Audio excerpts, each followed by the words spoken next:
Sorry, excuse me. Hello. Hi, everyone. I'm Shushana. I work for the Armenia office of the Friedrich Ebert Foundation.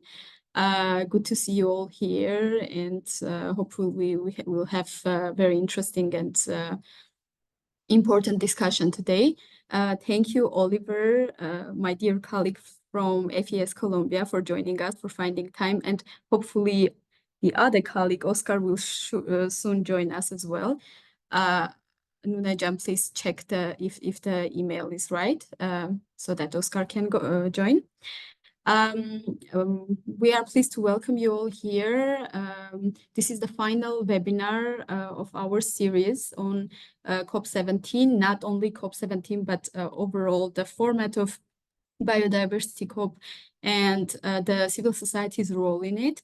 And it's really important through these discussions, to together somehow understand what can be the role of civil society, because of course the decision making is done on another level in this kind of events, but civil society has a huge, tremendous role, and we will together try to shape how is Armenia's civil society going to prepare for that event, and what will be our role as well for WiCE and for FES Colombia, as already having the experience of participating, what will be our role also to share that experience among our colleagues. So yeah, this is all from my side.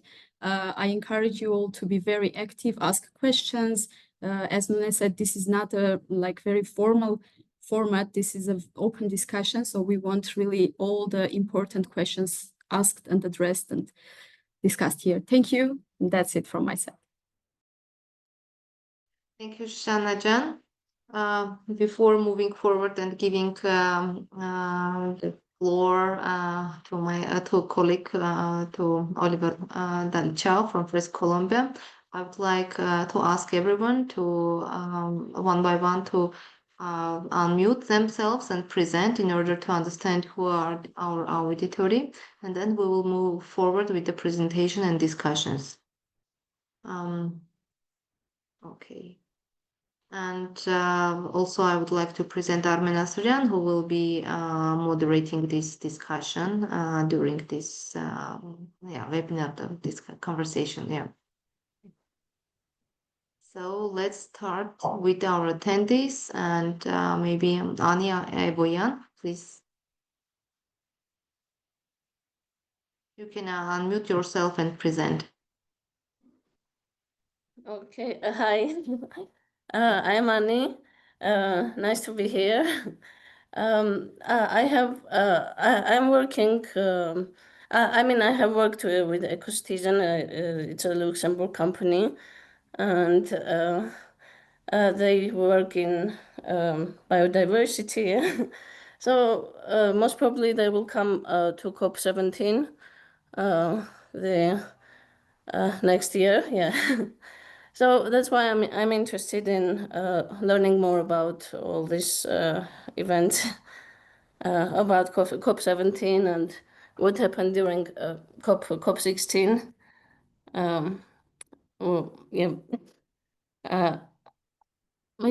Like this. Okay, thank you, Anija. Yeah.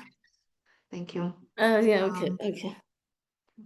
So we will move forward, and please, Melina, can you unmute yourself and present? Yes, hi everyone. I'm Melina Avakian. I work at Raoul Wallenberg Institute of Human Rights and Humanitarian Law, Armenia office. One of our thematic areas is human rights and environment, and I'm happy to be part of this discussion. Thank you, Melina. So now Nona Babayan.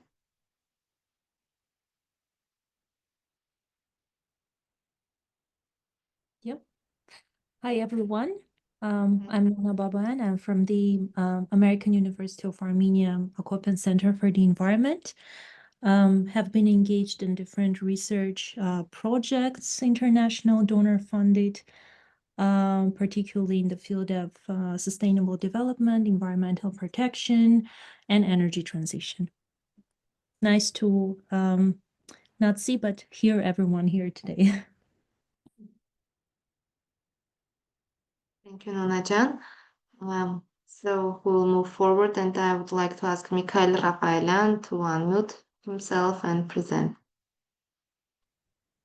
Hi everyone, I'm Mikhail Rafaelian.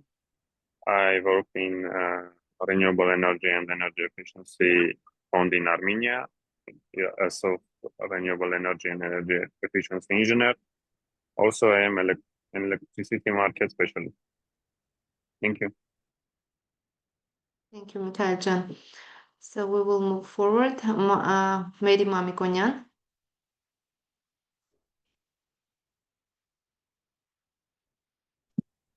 Hello, everyone. I'm Mary Mamikonian. Actually, I'm one of the colleagues of Nune. We are trying to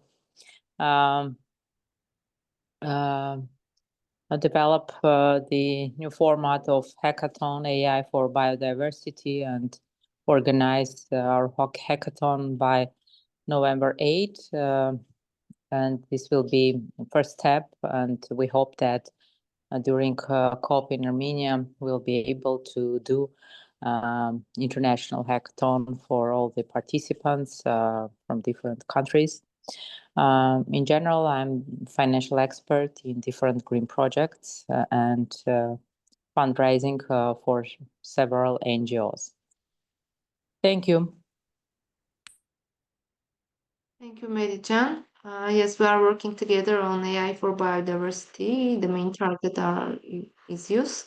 Yeah, and we are trying to connect AI, biodiversity, and COP17 because with AI everything will be changed. So we try to initiate this process. Yeah.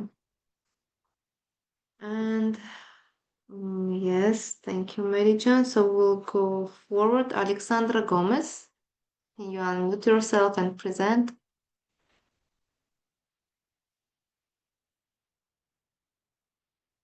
Hello everyone. I don't know if you could hear me. I can't put my camera on. I don't have the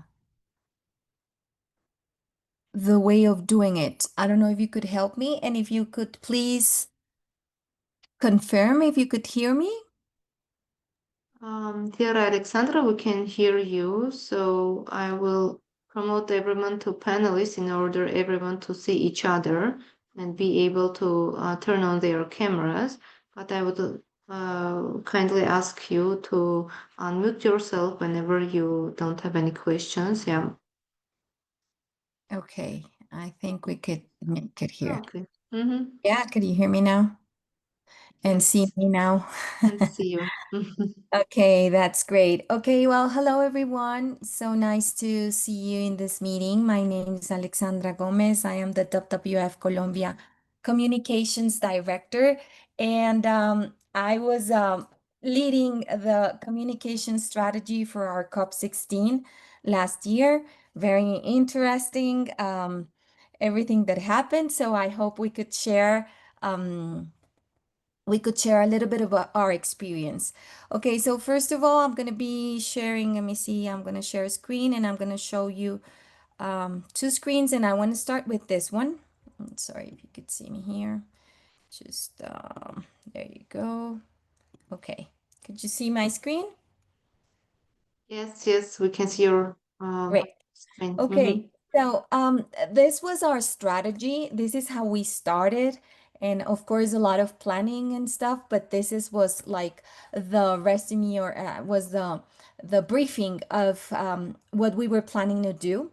So first of all was all the actions that we were heading from WWF Colombia, but also how we could started coordinating ourselves with the national organization. I mean, with the Ministry of Environment, and of course the majors in Cali. Cali was the city where COP16 happened. And then in the other hand, how we will start coordinating ourselves with the network and with other organizations, because it wasn't just wasn't just the work that we were doing here as just 1 second, as WWF, but also as see 1 second. I don't know why I'm having trouble. Just give me 1 second, please. Alexandra, meanwhile, There we we go. We still have participants who didn't have the chance to introduce themselves. Maybe we could also, if I'm not mistaken, Astrid Danielian and Lucine Guyumcan, right? We could ask them also to present themselves. And then we can go on with our agenda, and we will, of course, return to you with so we will hand the mic on to you. So maybe Okay. Sorry. So we were just introducing ourselves. Yes, So yes. sorry. It's just that I had so much trouble to connect myself. So when I just had the chance to connect, then you said my name, and I thought I was starting to okay. present. And So sorry about that. That's great. Okay, go ahead. Yeah, and again, thank you very much for joining us today, because we were really hoping that you can make it, and we will have this really interesting conversation and your presentation. So yeah, let's just ask Astrid and Lucine to unmute themselves and present, and then we are back to our agenda, and we are happy to hear what you can say about your experience. Thank you. Okay, Astrid Danielian, can you unmute yourself and present?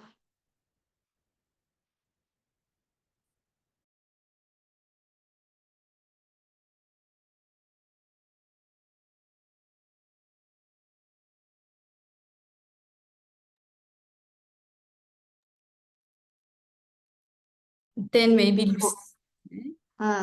Lucine Can.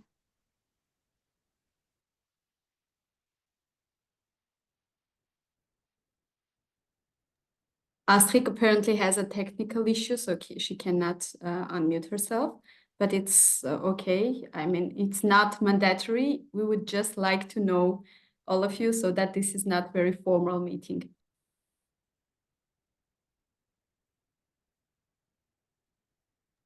Okay, so Astrid has technical issues. I guess Lucine also has the same. Shushana Can, maybe we will start with our first presentation. Yeah, Introduce myself maybe as well. Yes, Armen Can. So I am Armen. I'm specializing in climate security, climate and environmental security, working with both the biodiversity and climate conventions, working internationally for the last 10, 15 years at this intersection. And actually, I was privileged to attend COP16 last year together with my colleague Lucine Guyumcan, who is also here. So we're especially excited about this conversation with Oliver and Oscar and Alexandra, because we're still remember the vibes of the conference and the Green Zone, and we actually visited the pavilion of FES Colombia a couple of times. So yeah, exciting to be here. Thank you for your participation, Oscar, Oliver, and Alexandra, and looking forward to a productive conversation. Thank you. Thank you, Armen Can. So we will move forward with the presentation and then with conversations. All the participants can have their questions in the chat, and we will try to address them. But now I will ask Oliver Dalichau from FES Colombia to start the presentation, and then Oscar Vargas, and then Alexandra, if that works. Yeah. Thanks. Good morning. Good afternoon. It's so good to be with you. Starting the day with technical Zoom issues is really one of the best moments. And I'm really happy that we are here together, and I send you all the best greetings from Bogota. So my name is actually Oliver Uhlenberg. I have changed my family name recently, so please don't be confused. It's still new for me as well. I'm the director of Friedrich Ebert Stiftung here in Colombia. Before starting to work in Bogota in April 2022, I was heading our offices for FES in different African countries, Madagascar, Angola, Ivory Coast, and Rwanda. And I was also responsible for various tasks in Germany, Bonn, Erfurt, Thuringia, since I joined FES in 2002, so already a few years ago. Thank you very much again for the invitation and for organizing our exchange today. A special thank you to all of you, Nune, Marcel, Armen, and all colleagues involved. I'm actually glad that we have this opportunity today to reflect on COP16, which took place exactly 1 year ago in Cali, and to share with you some of our lessons and experiences from FES and WWF Colombia. From our perspective, I would say several elements contributed to making COP16 a success, at least for us as a foundation, for our national partners, but also for the international guests from Germany. To what extent our experiences can be transferred to your context in Armenia and to COP17, it's another question, but this is not our task. So just a short reminder, COP16, conferences of the parties to the UN Convention on Biological Diversity, was originally not planned to be held in Colombia, but in Turkey.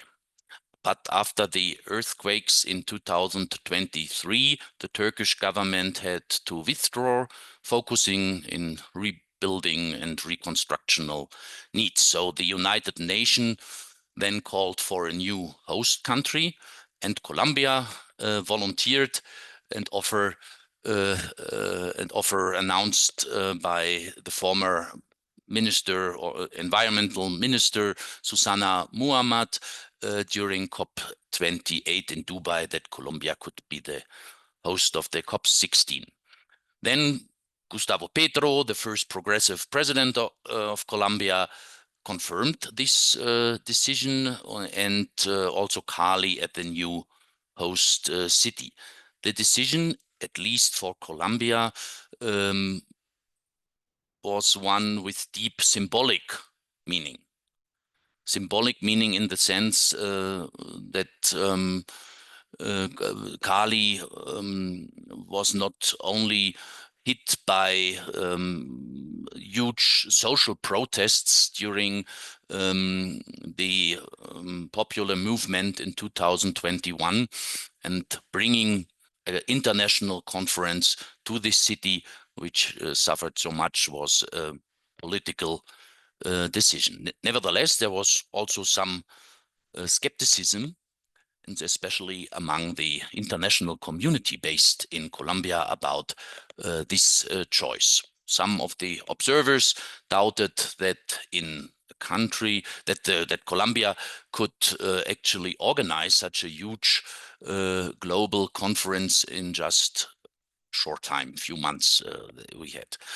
And the concerns ranged from logistics and infrastructure, if there would be enough hotels, to security and political stability.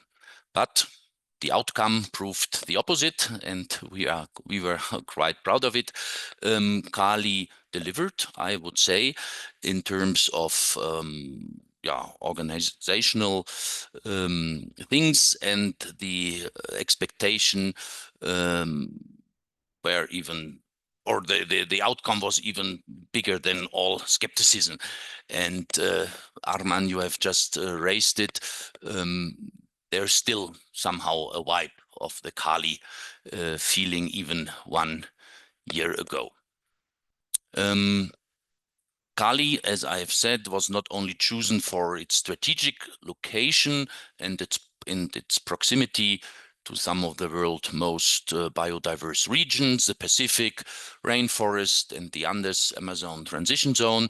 It was also chosen as a gesture of reconciliation and transformation. Cali had been one of the epicenters of Colombia's 2021 social protests, scenes of deep frustration, but also the race of a civic awakening.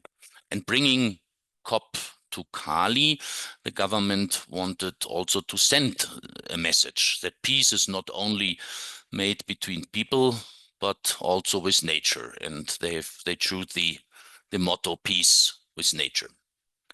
The conference gave actually the city a new sense of hope and pride, showing that dialogue, environmental protection, and social justice can go hand in hand.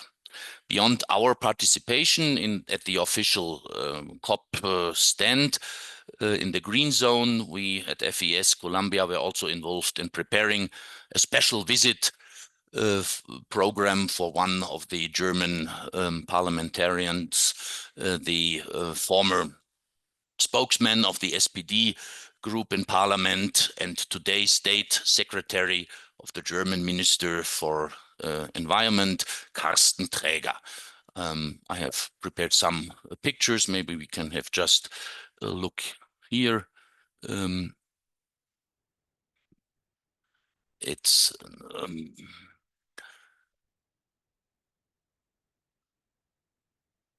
here we are with Carsten, the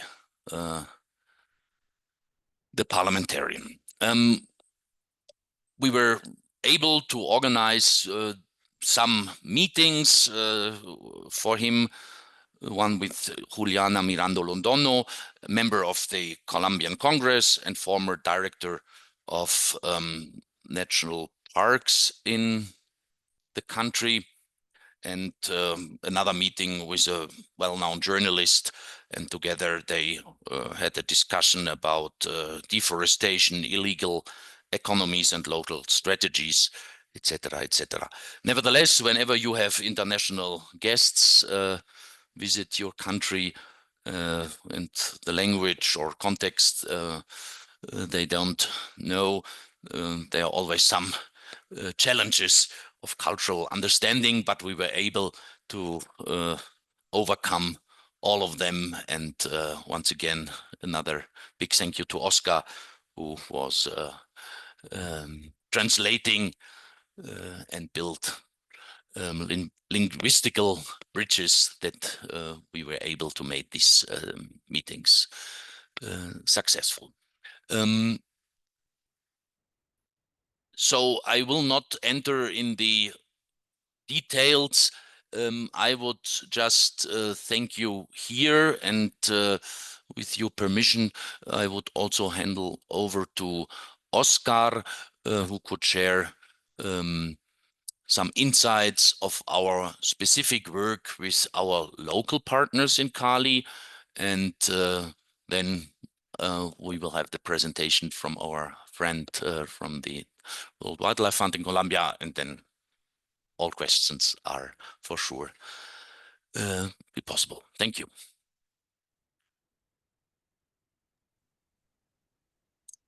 Thank you, dear Oliver.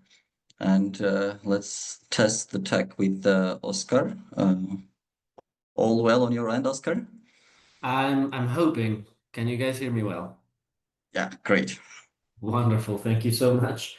And thank you for these last minute adjustments to the platform and to helping us solve these technical issues. But I'm very happy to be here as well. Thank you to everyone, Shushana, Nune, Armen, and everyone who has been involved as well in fostering this conversation, also for looking us out, getting us here. I think it's a very also nice way of rounding up the experience that we had last year at COP16 to make sure that we can hand on the torch, so to speak, to colleagues that are like also engaged in these issues. So as Oliver said, just a few points that I wanted to pick up on, and then I'll try to go from there, is first of all, for President Gustavo Petro, it was a highly symbolic gesture to pick Cali as the seat of COP16. As Oliver mentioned, the city had been hit hard, or was maybe rather, let's say differently, it was the epicenter of the social protests that swept through the country back in 2021, what we call the estallido social. And according to many analysts, it was this wave of discontent and protests that actually brought Gustavo Petro to power. So there was a lot of narratives going into this decision. Also because, as Oliver also mentioned, Cali is not one of the two main cities of Bogotá. It's like the third, and it's not accustomed to this kind of event. So it's all goes to show why this is a big deal, and has to do with what I'm going to tell you in a second. Peace with nature, another big element that is going to play into this. We need to take into account the historic context of Colombia that has been ravaged by now almost 60+ years of armed conflict, officially reaching a peace agreement with the largest armed group, the FARC, back in 2016, but now devolving again into different dynamics of horizontal violence amongst armed groups, and thus the issue of peace is very, very present in the Colombian imaginarium, so to speak, and bringing in the notion of peace with nature is also going to play into what I'm going to be telling you in a bit. And on the issue of the renewed sense of hope for the city, I agree. I agree that there was a period of solid 4 months after the announcement that everyone was happy, everyone was looking forward to showing the city to an international audience. Everyone was looking forward to the economic opportunities that were going to show up, and I'm saying really everyone, from the business owners all the way to the local, let's say, to the civilian population.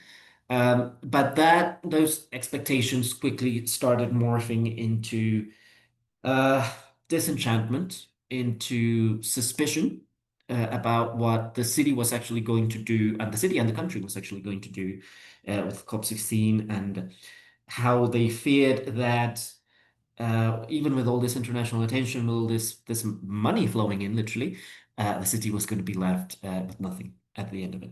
So that's how we come into the picture. And I'm gonna share my screen right now. If you can just give me a quick nod that you guys can see me. Great. And that's how we come in as the Friedrich Ebert Stiftung. Not directly only on working on negotiations themselves, although several of our partners, just like WWF, as we're going to tell you a bit, were involved in the blue zone, in the green zone. They were doing the hard-hitting political incidents work directly with negotiators and with media and the like. But we went on a different direction. We were approached by youth members of the different organizations that were part of the Estallido Social. And they basically told us, we want to make sure that COP16 doesn't just fly by our city, that we are left with something out of this big investment that's coming to our city. And we want to make sure that the people that come understand the context that they are visiting, specifically the social context of the protests back in 2021, that they have an understanding of the different local struggles that are occurring in the city, both in terms of protecting wildlife, in terms of protecting public space, in terms of protecting the right to worthy housing, the struggle to keep the memory alive of the victims of police brutality back in 2021. And basically just a lot of intersecting concerns, a lot of intersecting issues that these youth movements brought forward to the streets back in 2021. Now, that was already a big issue, because not only are they very different demands, very different things that they want to bring forward, which, as I'm sure you know, in terms of strategic communication, presents very specific challenges to actually make sure that you present cohesive messaging while also being fair to all the interested parties involved.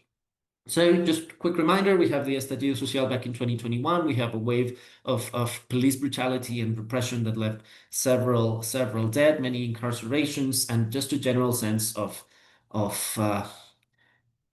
hopelessness, as Oliver mentioned a while ago. Then we have COP16. The mayor's office starts building in the year that they had prior to COP16. They start painting over murals, painting over street art that had become a very central part of the identity in Cali.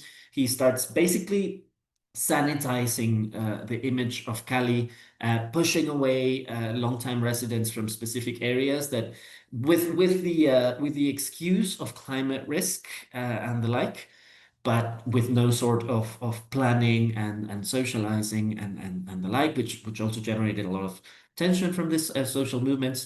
Also, the city wanted to declare the region it's in, which is the Valle del Cauca, as a sorry, I'm forgetting the exact term and its translation, but basically creating this identity, this narrative around the region, linked with sugarcane as one of the key identity elements of the region, which is, of course, terribly controversial and contradictory when hosting the biodiversity COP, considering that we have vast swathes of sugarcane monoculture, which has, of course, displaced over the centuries local fauna, local ecosystems, and of course, local agricultural practices.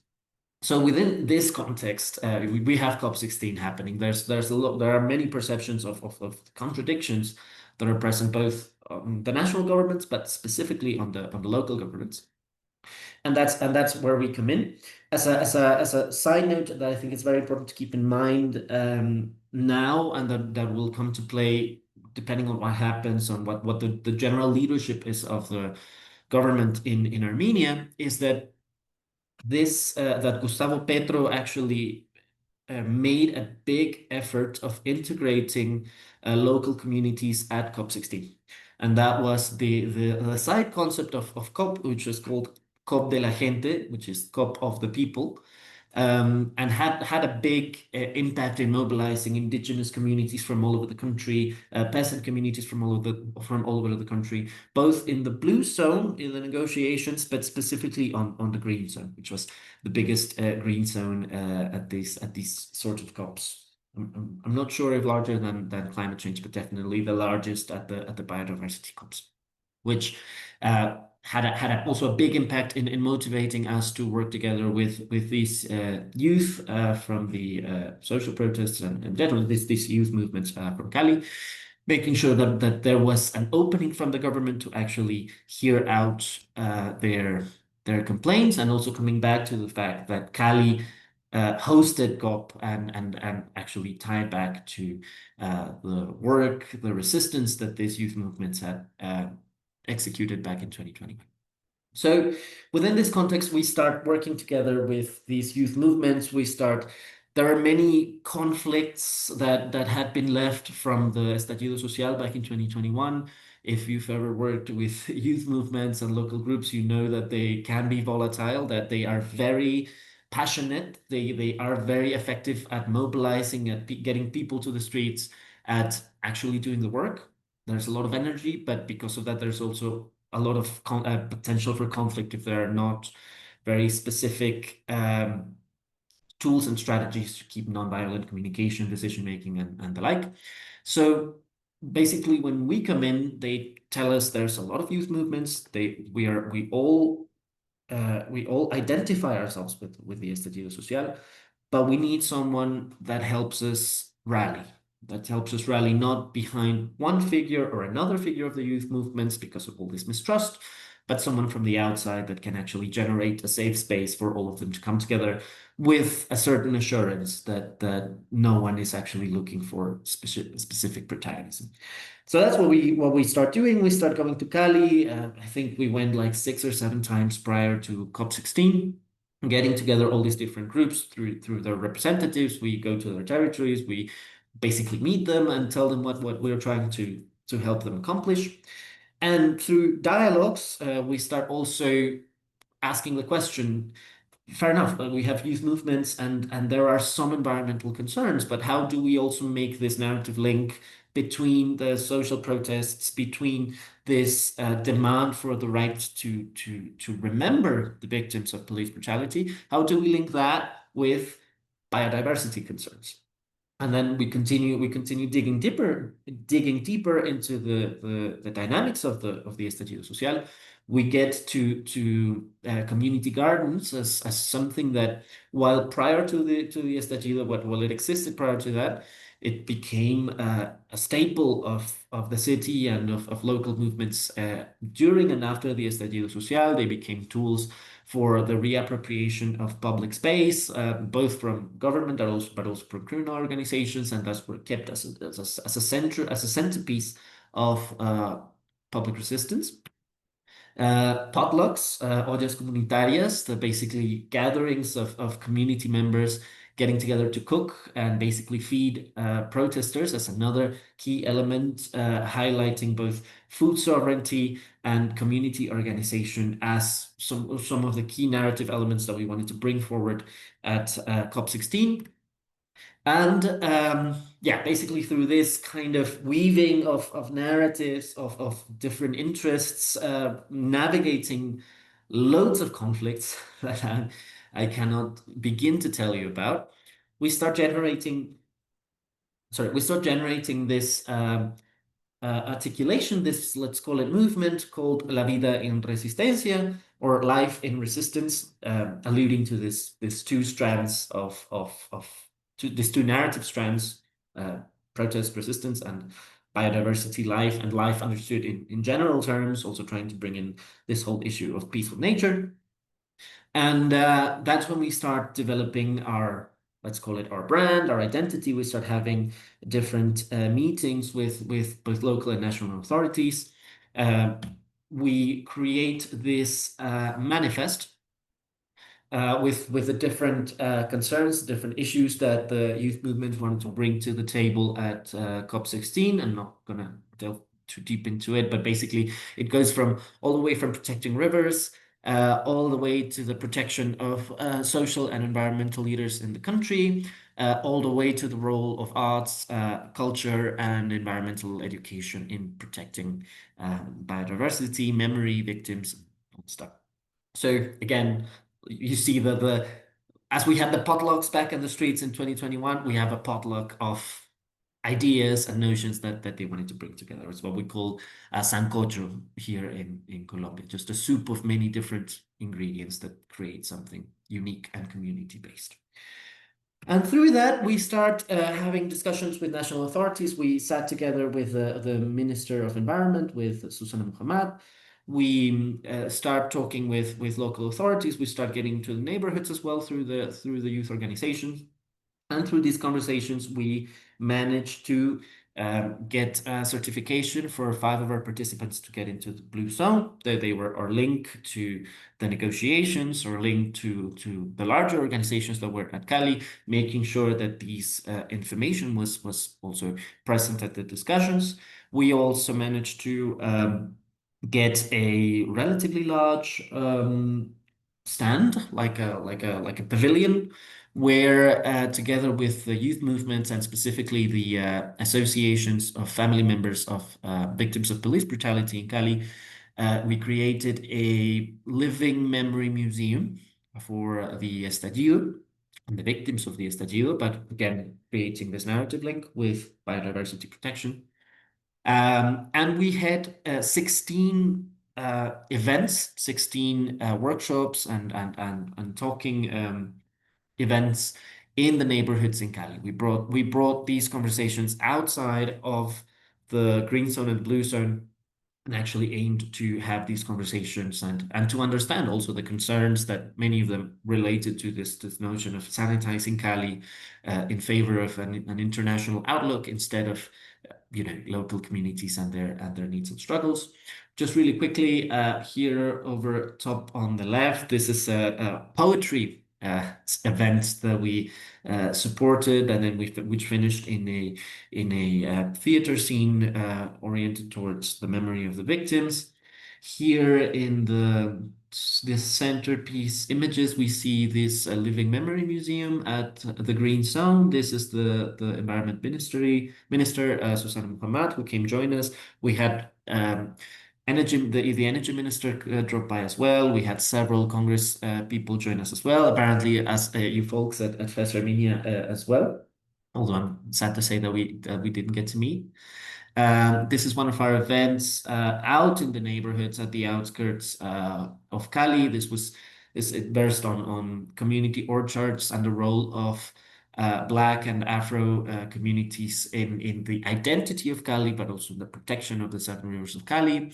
We had our own potluck as well with different members of other youth processes we accompany in the country, the Ciudad Climática. And just to give you like a quick overview. So we had Blue Zone as representatives and all that like contact we had with the negotiations. We had Green Zone with this Living Memory Museum, which had tours that were given by the actual youth members of the movement. And we had events self-organized, just with a little bit of support on our hand for transport, for food and the like. But everything else is self-managed, and it was our way to, yeah, actually help this COP16 coming to dialogue with the city, not just use it as a venue, but actually have an exchange with it. We also had a social media campaigns with these kinds of designs that actually obey the styles that are very popular in Cali, especially among the social movement, which is called serigraphy. We had our posters, which we also were moving and giving out freely at our stand. And nowadays, just to finish up on that, the movement is dying down a little. Our engagement has dropped a little bit, but we're hoping that this can be taken up again to ensure that it's not just an articulation for the moment for COP16, but that I can actually help them advance demands towards the local administration and the national government. But even if it's not incredibly active right now, I've seen the posters, I've seen the hashtags that these articulation made, and I've seen them in completely unrelated and unexpected spaces. So I believe that the narrative stuck. It'd be interesting to know if it can happen as well in Armenia or not. But in any case, just a brief idea of another way, thinking outside the box, thinking outside the blue zone and the green zone, where you can actually bring in the local population, bring them into these discussions, and ensure that COP doesn't just fly by. Thank you. Thank you so much, Oscar. I have a couple of comments actually to complement your presentation and the ideas that we heard before handing over to Alexandra. It's very good you mentioned the social dimension of the biodiversity, the conference, because on the first site, when we talk about the biodiversity, and here in Armenia as well, many people still think that it's kind of a narrow space reserved for biodiversity professionals, biologists and the policymakers who work exactly in this area.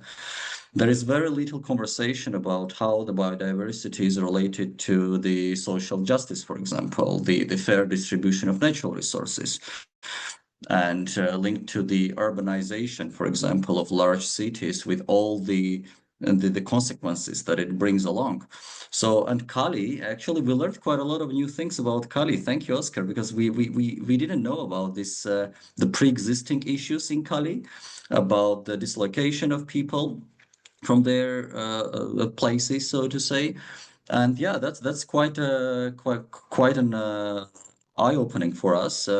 Perhaps we don't have similar issues in Armenia, but certainly we have a huge gap between the public and the field of biodiversity, the understanding of how intimately these two are related. So that's why actually we think that we're sure that there is a lot to learn from Colombia, because again, remembering the vibes in the green zone, the super active participation on the part of the public. And I was like looking at the numbers at the green zone. There were like more than 1 million attendees during the 2 weeks, and more than 1,000 events held at the Green Zone. And I'm sure Lucine, who is here as well, will remember how heavily the issue of social justice was present in the Green Zone, with all the concerts, music, and the participation of indigenous and disadvantaged communities. So now it makes much more sense thanks to your presentation, Oscar. So you well placed everything into the context. Thank you so much. And the floor is open to the questions, and I think we can proceed to Alexandra's part, and then we will open the floor for questions and discussions. So thank you, Oscar, and over to you, dear Alexandra. Okay, well, hello again. And after my enthusiastic start earlier, I think everyone knows that how well prepared we get to this presentation. So here I go again.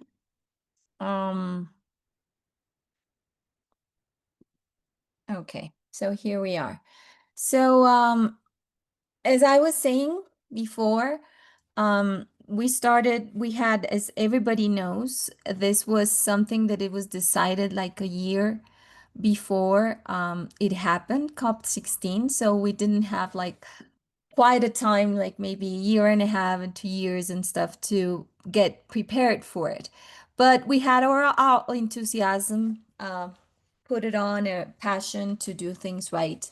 So this was a bit of the strategy that we started planning, and I'm gonna show with you today some of the results. So first of all, we definitely knew that it was a very important moment to talk about pedagogy. Sorry for the A, it's an E, and education, because it wasn't just the meeting that was happening in our country, but the opportunity for us to tell our citizens or the Colombians about how important is conservation, and of course how rich is our country. And it was also an opportunity to tell others, like to the world, the nature that we have in Colombia. So first of all, we started talking about awareness, and we had this ABC, that it was like a book that I think everybody used here, and it was about what was going to happen in COP16, and what is the what, like, they were going to get together and talk about, and everybody knew what was signed in Montreal, and what was that Marco Global of Biodiversity that we had here. So first of all, we had this information that we didn't just handled to everyone that we knew close to WWF, but we had an alliance, and we worked together with one of the most important newspaper in Colombia. So we were able also to share it with the Colombians in general. And we had also the opportunity to have a survey, and I think that this survey was very important for Colombians and for the government, because for the first time we asked Colombians what did they know about biodiversity and how much they cared about biodiversity. So we had this information done, and it was very used for everyone about how Colombians received this COP16 understanding that was about biodiversity. So we had this. We also was an opportunity for us, and actually this is something that we didn't know, that COP16 was happening in Colombia. But when we arrived from Montreal, we wanted everybody to know about what Colombia was just signed, and we started a year before to talk about all the goals that were part of the Marco Global of Biodiversity that was signed, the Kuming Montreal. So this was just something that we started before we knew. So it was important, like, for Colombians to know what was happening. Then the media coverage, that was something that we have involved the media, because definitely is the way to get to hundreds, thousands, and millions of people. So we had this strategic audience that we have identified, and we worked with mass media, and media mentions was a priority for COP16. And for this is some of the results and the partnerships that we have. But we had our capacity building, not just for media in Colombia, but it was an opportunity to have this capacity building for all the media in Latin America, all the Spanish speaking journalists. So we had this 3 moments. We didn't do it alone. We worked together with the Nature Conservancy, with the Humboldt Institute, that it's like the Biodiversity Institute in Colombia. We did it with some universities here. So it was great because we had around 300 participants, including journalists for very important outlets, and content creators also, because they're also a voice to millions of peoples, and academics. So we had people from, this was, we thought this about for Latin America, but we had people from Germany, Argentina, Bolivia, Brazil, Chile, Colombia, Costa Rica, even United States, Ecuador, Spain. So we had journalists from all around the world. And this is something that we did together with other organizations and stuff. So this is the way of getting much further that we could do when we do it alone. We also had a press trip, and this was great because we had the opportunity to take to some press from different parts of the world to know a little bit about Colombia and, of course, the Amazon. So they had the opportunity to go to one part of the Amazon. And I just want to focus on the picture because, as we say here, this photo captures exactly what journalists experience on the trip. So WWF local staff and the relationship that we have with the communities, with the indigenous and stuff. So it was a great opportunity to have this international media part of it. Digitally, we worked a lot with pedagogy, as I was saying, with education. So, and that was great because we started very early. So when we started looking for COP16s, WWF was one of the first that Google will show you for you to go. And I think that the message here, more than what we did, is if you start talking about what's going to happen, why it's important for the country, what has to be with conservation, how this has a great impact for citizens in general, and how they could, like engage with it. I think it's a door that we open so people could understand. It didn't matter if they knew about environmental issues, or they're in organizations or the government related to what was happening, but any person could understand what was not just going on, but the importance of conservation. So here, some information about what we did digitally, and we didn't work together. We also started working with Instituto Humboldt, that it's like the Biodiversity Institute here in Colombia. So it was an opportunity for them to show you, and here you could see over here how we started showing everyone all the marvelous biodiversity that we have in our country, some data and some numbers. It's not that we didn't do this before, but it was a year where everybody was, like paying attention to everything related to conservation. So we just took advantage of that to do those. So here we work with digital content creators, and I think this is a very important thing because it's the way that we could get to all those new audiences to talk about biodiversity and stuff and conservation. So we worked with a lot of them, and we had here some of the numbers that you could see: 244 contents related to COP16, throughout 20 influencers that were, of course, in a voluntary way of doing it, that worked with us. And this is something that I want to highlight. We had the song, we made the song with one of those influencers. She's a singer and they're a group that it's called Monsieur Periné. So we thought that also if we involved culture and music, it was also another way to get to other audiences and to really reach much more people about it.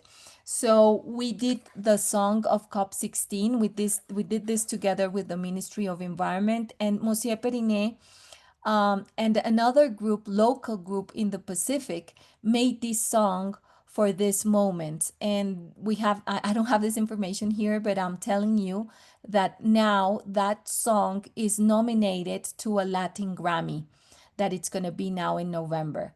So that are things, different things that we could do, you know, to talk about conservation. It's not just about media, it's not just about digital, but I think we could use music and we could use art to talk about conservation. So something that we did also was get together with the mayor of Cali, and we had a whole strategy in Cali, working with a lot of audiences. Actions, this is something that we did.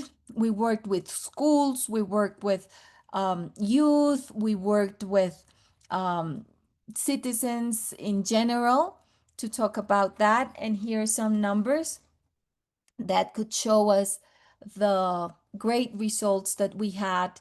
And I have to say, not just as WWF, but as Colombia and different organizations that we work in conservation, and how we got together. And if we work together, then the reach and that we have, it's much bigger, and it's much easier to send a message and to be heard about it. So I think that's it, and that's what I had to show you. Thank you very much. Thank you, Alexandra. That's super impressive. And the first question that popped into my mind was like, how many people worked on this on the part of the WWF? Because that's a huge amount of work.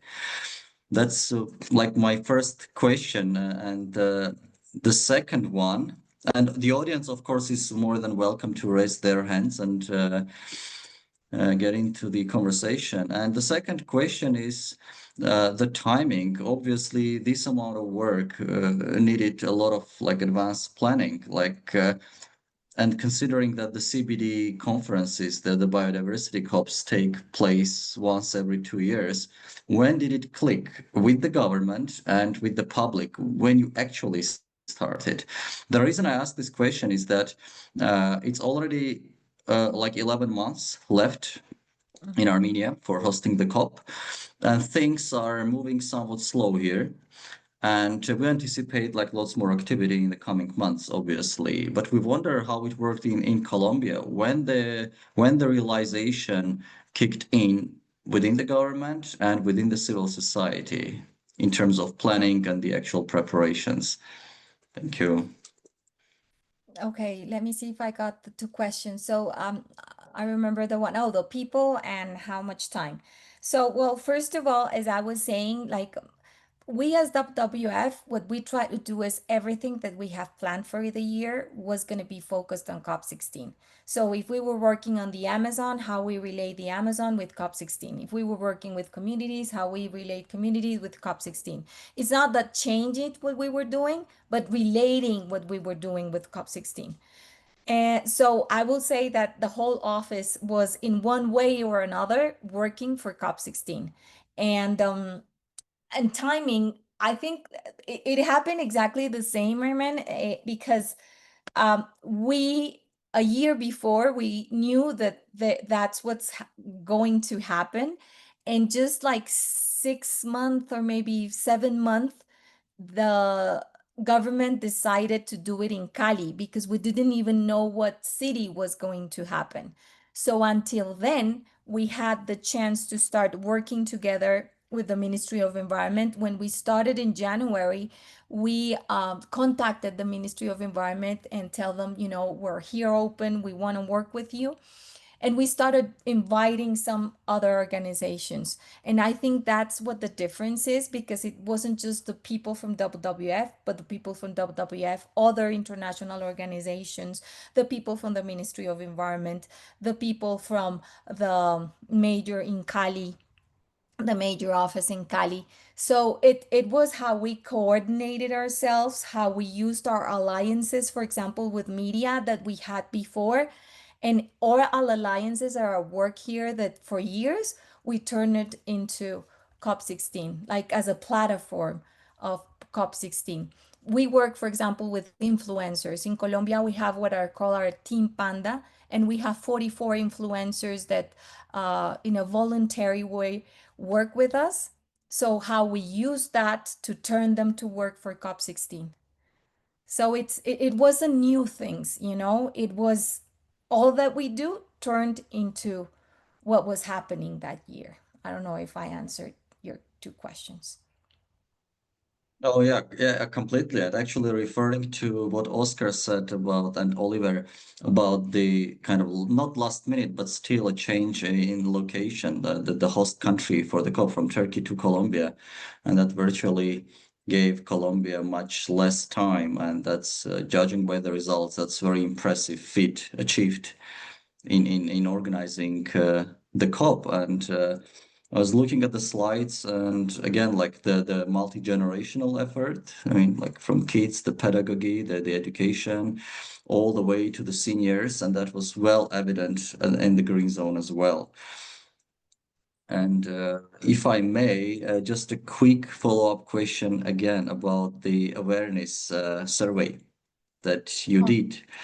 That's super interesting because, like, in your opinion and in the opinion of our colleagues from FES, what was the baseline level of knowledge awareness within the society before and after, like before you did the assessment and after you kind of worked with the society? Like, Okay. did you have to do like a lot of work, or the society was more or less familiar with the concept and was more or less ready? This is a very biodiverse country. So I think that Colombians really live into nature. But sometimes that's a good thing and sometimes it's a bad thing. Because a bad thing because you get used to it and maybe you do not value what really nature is and gives to you. So yeah, it was a high number of people that knew about biodiversity, but when you go deeper, like really asking people, what does biodiversity means for you, like in your life, for your work, for your food, for your, maybe it started going less.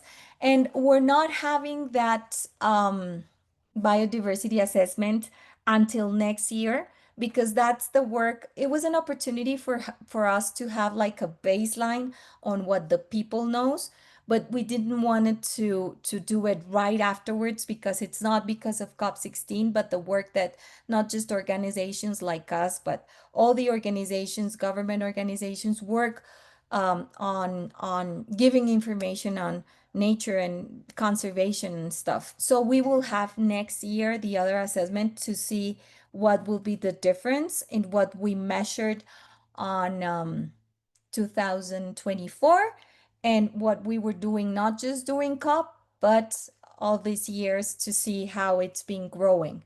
But yeah, it's like the number, it's like almost half of the people understood what biodiversity meant, really, or leave biodiversity, right? So yeah, was that the number? If you're interested, I could share with you that that results that we had, of course.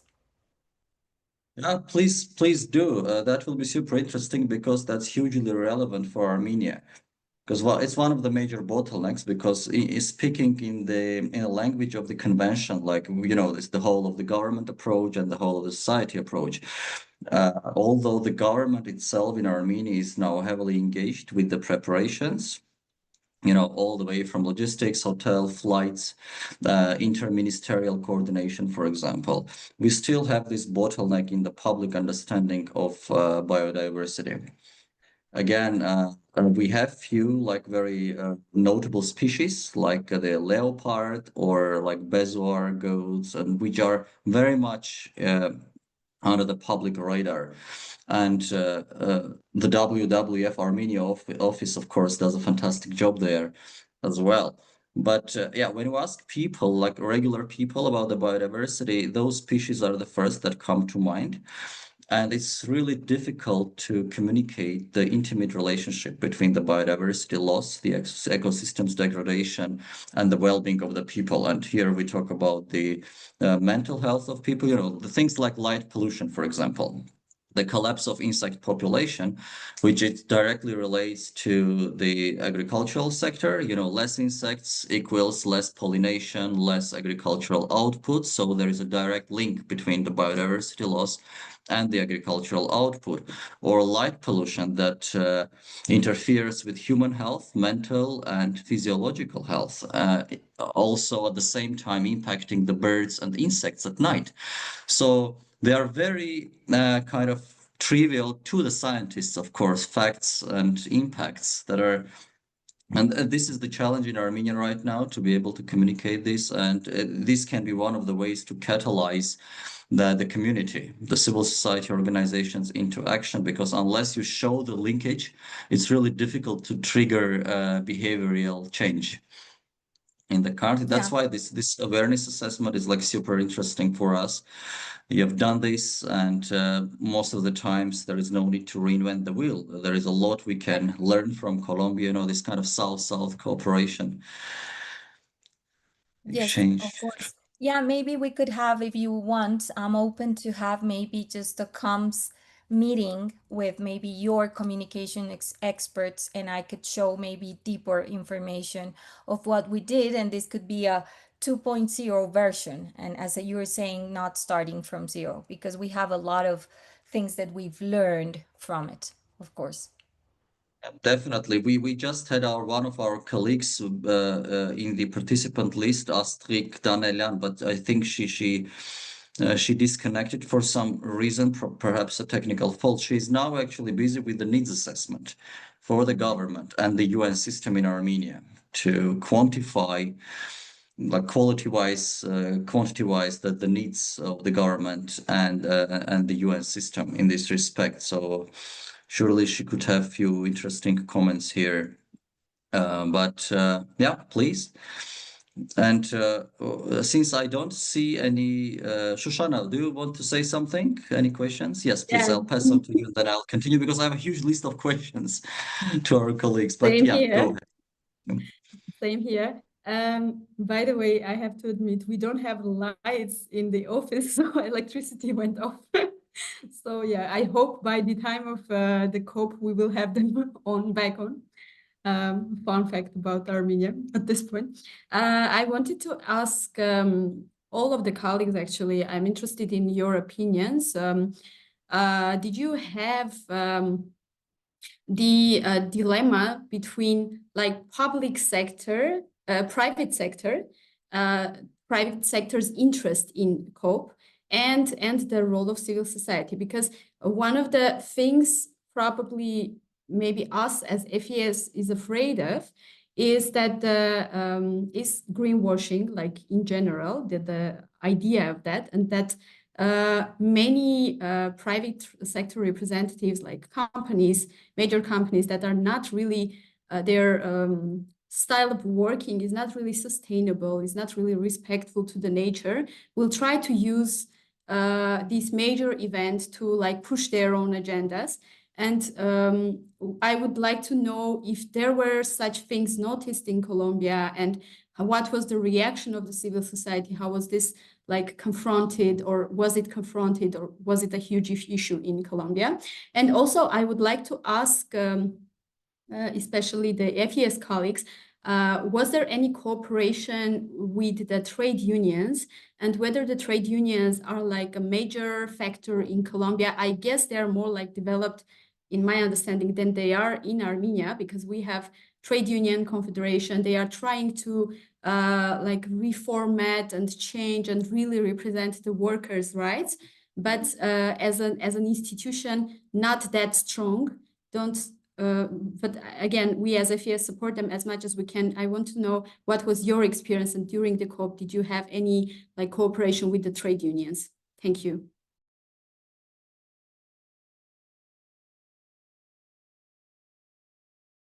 Maybe I'll take the floor. I don't know, Oliver, if maybe you want to take the question on the trade unions, if you'd like. Yeah, I was just looking. Yes, we support trade unions, and they were also engaged. I was just looking if I could find, because I don't remember if we had a special event with trade unions, but I remember that we were trying also to engage them, to inform them, and they were part of COP16. Nevertheless, being a trade unionist, Colombia is considered as one of the most dangerous countries, so they are under several attacks. But yes, we engaged them. But I can't remember if we really had a specific event with trade unions, Oscar. No, we didn't. We didn't. We did try to get them involved. I'm sure they were present at COP16, but our work with trade unions has mostly focused on the extractive sector, on fossil fuel industries and energy transition. So the issue of biodiversity wasn't so present for these trade unions. I'm sure there are other ones where that was a key. That was a key element, but that wasn't part of our experience directly for COP16. And regarding the other question about greenwashing, I mean, you bet, of course there is. That's I mean, it's when you see ridiculous things as Coca-Cola talking about protecting water sources. I mean, that's absolutely ridiculous, and that you can bet that's going to happen in Armenia as much as it happened in Colombia. At the same time, I mean, it's a bit of a contradiction or at least a challenge. I mean, how do you bring in the private sector into these discussions, not only in terms of making their operation more sustainable, let's say, and doing it in a convinced fashion, not simply through law. But I mean, that's the nature of enterprise in one way. They are going to try to take advantage of the narrative as much as they can. So there's not much. I cannot answer this question for you, but I would say clear commitments. Establish clear commitments so that even if greenwashing occurs and narrative campaigns occur, make sure that whatever it is, they come in with very specific and very something you can oversee, like commitments that you can actually oversee in terms of what they're doing, garnishing their support for national legislation for protecting biodiversity and the like. And of course, and in Bogota there was like an additional concern because some of them were also partially funding the green zone by actually them being assigned some of the stands at the green zone and the like. So difficult question. It is going to happen. You can bet that they're gonna go in and try to greenwash whatever it is that you guys are gonna be doing there, but try to commit them. Try to use the opportunity and the political window to say, okay, fair enough. You can post pictures with the panda or whatever it is you want to post, but commit to specific actions that we can actually monitor later on. Thank you very much. Do we have other questions from the participants? Yes, if I can. So thank you very much for all the very interesting presentations. As I mentioned, I represent Raoul Wallenberg Institute of Human Rights, and we are working in Yerevan, our field office. We are trying to work with both with the government and also with civil society organizations to make sure that the event somehow involves also the human rights perspectives from different areas. And I would like to know if you can bring some lessons learned, successful and unsuccessful experiences of CSO support to the government, especially in Target 22, which refers to the public participation, and especially in terms of meaningful participation, that it's not just as a consultation, but also it is meaningful and aims to reach the final goals of the event. So my question is for anyone who is willing to answer. Yes, I would say the best would be to identify some of the more open representatives of the government. We were lucky having the environmental minister on our side, but also the minister of culture. So just to name specific people in the government, and with them we were able to address civil society issues and bring those actors together with our local partners. So focusing again, I would say, could be the key, and having enough time for all the preparation and being flexible at the same time, the other one. But please add, Oscar, your point of. Thank you, Oliver. I think the most adequate person to answer this would be Alexandra, but I just see that she left, that she had to leave. I would, yes, I think Oliver is right. Our situation in Colombia was very unique, because not only the environment minister, but the president himself had appointed this to be again the COP de la gente, the COP of the people. So this was already part of the narrative. But at least, like, I think what something that you can do is actually use the president. Use the president in saying Colombia has already done this. I think prior to Colombia, the only big example that comes to mind is Glasgow for COP. I don't even know what COP that was, for climate change in Glasgow. I think it was 2022, where civil society had such a big participation, or 2021 actually. Big participation in this area. So I'd say use the precedent of these things being done. I think maybe the thing that was most relevant was the voice that was given to indigenous peoples. Make sure to integrate them. I'm not sure what the situation of indigenous peoples is in Armenia or in the general Caucasus region.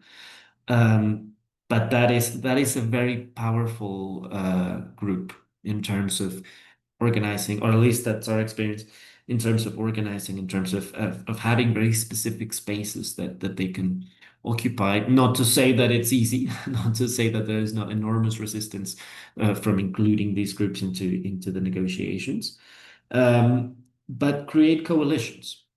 Try to create coalitions with these different interest groups, indigenous peoples, the rural communities, and try to go from there. And as Oliver says, try to convince whoever is presiding over COP. I'm assuming is the president of Armenia.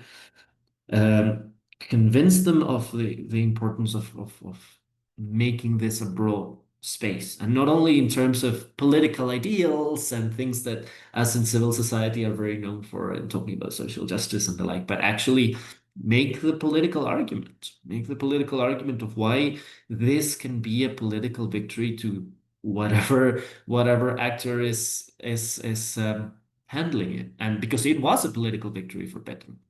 And right now, facing re-election, and in a very uncertain political scenario, COP16 is still one of the key victories that his government can claim, both in terms of the organization, both in terms of the international attention, the economical boost that it gave to the city, which are big arguments, but also in terms of the political leadership that he had internationally. So I would say I'd put that apart. So, like, also for the people that are maybe not convinced at the beginning, try to make that argument and say that it makes electoral sense to support this kind of events and to make them as broad and as participatory as possible.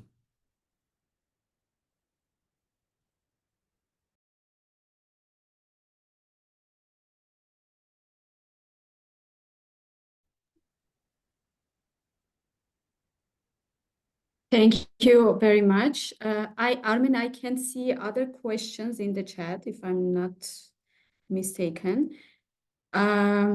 If any of you has anything to add, please just jump in, and then probably we can conclude our today's discussion, which was really important and interesting. And I'm sure that we will continue discussing COP up until the moment it happens, because there's a lot of lessons to be learned from other experiences. Do you guys have anything to add? Well, I would like to follow up a bit on the last conversation and the chances that, as Oscar put it, like it's a unique chance to put the pressure on the government and on the private sector, like in the positive sense, the pressure. One of the issues in Armenia is that apart from that, like the biodiversity, understanding of biodiversity, awareness issue, very few people, even within the government, actually understand or know what the COP is. For most of the officials, for most of the public, for most of the businesses and CSOs, it's perceived as yet another conference, larger in scale, but a conference. There is little understanding of the complexities, the negotiating space, the awareness space, etc. So, and that can be one of the bottlenecks on the way of putting this pressure on the private sector, the greenwashing efforts, because you have to know how the COPs work with all its spaces, the negotiating tables, the public spaces, so that you can effectively counter the misinformation, the greenwashing, or the fake agendas. So this is something we have to do probably, and looking into Colombian experience will be definitely beneficial. How do we explain to people what the COP is, how it works? And luckily we have like 3 different COPs around, like, the climate change COP, the biodiversity COP, the desertification COPs, the sister conventions with lots of overlap between them. And we can draw some examples. You mentioned Glasgow experience with quite a good public participation. Absolutely correct. And that reminded me of the COP in Sharm el-Sheikh in Egypt, with a very muted CSO participation, because Egypt, and with the specifics of the local governance issues. And there was a lot of criticism as well about the COP in Baku, the last climate COP, again, about the green zone and the lack of CSO's participation. So really depends on which country hosts the COP. So, and Colombia did perfect in this example, and we keep on saying that you guys set a very good benchmark for the next country in how to hold like a blue zone or green zone things. And Shushana said, like, we still have many months to go, and we will certainly would love to be in close contact with our colleagues in Colombia, the FES, the WWF, other organizations. And technically, if we look at it, Colombia still holds the presidency of the COP. It's not just to have the COP in 2 weeks and that's done. Colombia still has the presidency, which will officially be transferred to Armenia in October next year. So technically, Colombia is engaged in any case. And that's quite a privilege for us to have this opportunity to tap into first-hand expertise. And we had also a privilege to host Miss Astrid Shoemaker last week in Armenia and have a personal meeting with her and her direct participation in our previous webinar. Very honest, very frank exchange with the CBD as well happening right now. And yeah, looks really interesting. And Shushana, if anyone else, like, if you want to add any more points. Just real quick, sorry, I wanted to get into the thing you say about people not knowing what COP is. Say maybe you don't have to explain everything to everyone. Let's say let's pick our balance. Of course, with the ministry, you need to get into the nitty-gritty of negotiations and all of that stuff. but the general public doesn't need to know all that.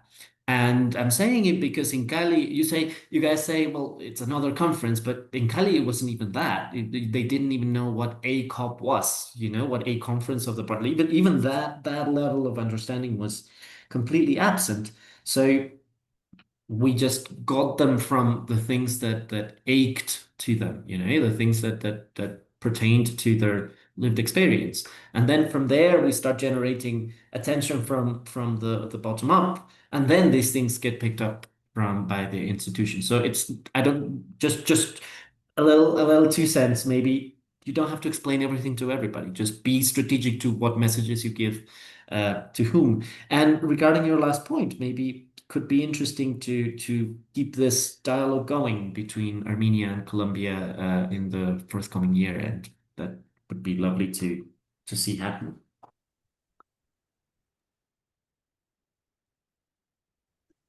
Yes, Thank you very Thank much. you, Oscar. Thank you, Oscar. And